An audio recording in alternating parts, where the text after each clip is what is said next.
Hello, my name's Billy Songster, and I'd like you to come with me and get into the weather vane. Today, it's looking like rain.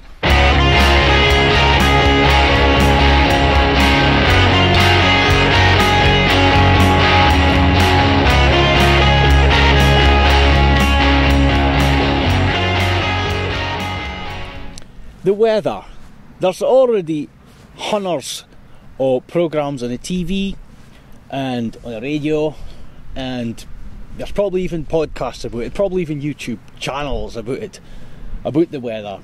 But you'll find that most of them are telling you what the weather's going to be. It's predictions, Ken. It's like predictions.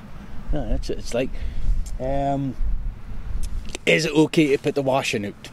Is it okay to go on holiday? Or can I go out and play mum? Is it okay to go out? No, it's raining, put on a jacket, whatever. Or I'll look at a TV, they'll tell me if it's okay.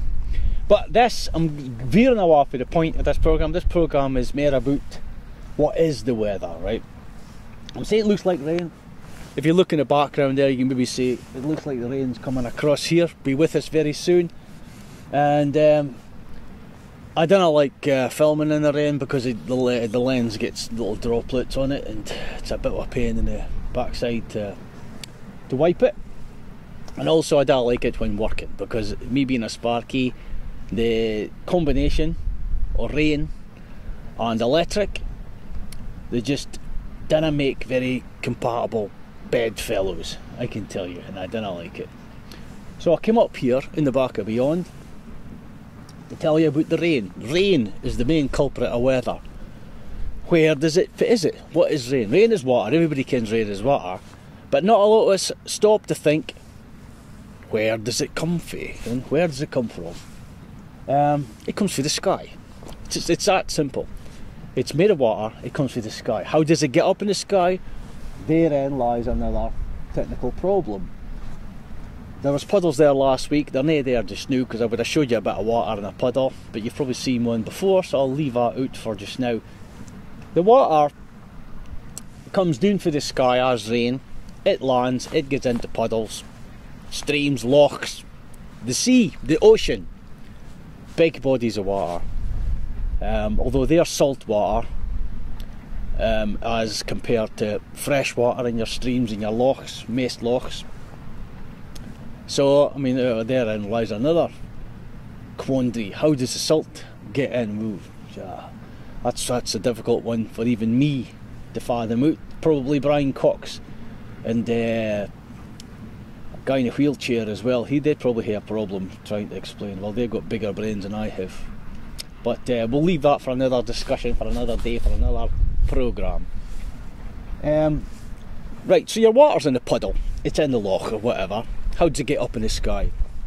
It's a process called, no boiling, it's a process called, what happens is your water gets to a certain level, a certain temperature, 100 degrees centigrade. You can see this in your kitchen in a kettle.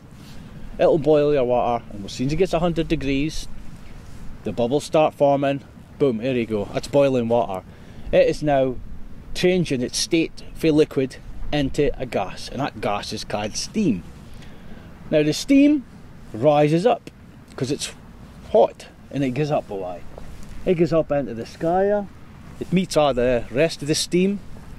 They get together, have a bit of a huddle. How's it going, guys? Alright, no bad. How you doing? Fit with Dean up here. See, when they get together, you can see us in your kitchen as well.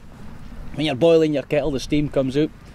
And when it hits the pane of glass, if you're fortunate enough still to have single glazing, you'll see the steam forms droplets on the old glass and runs down. Well, it's the same thing as happens up there.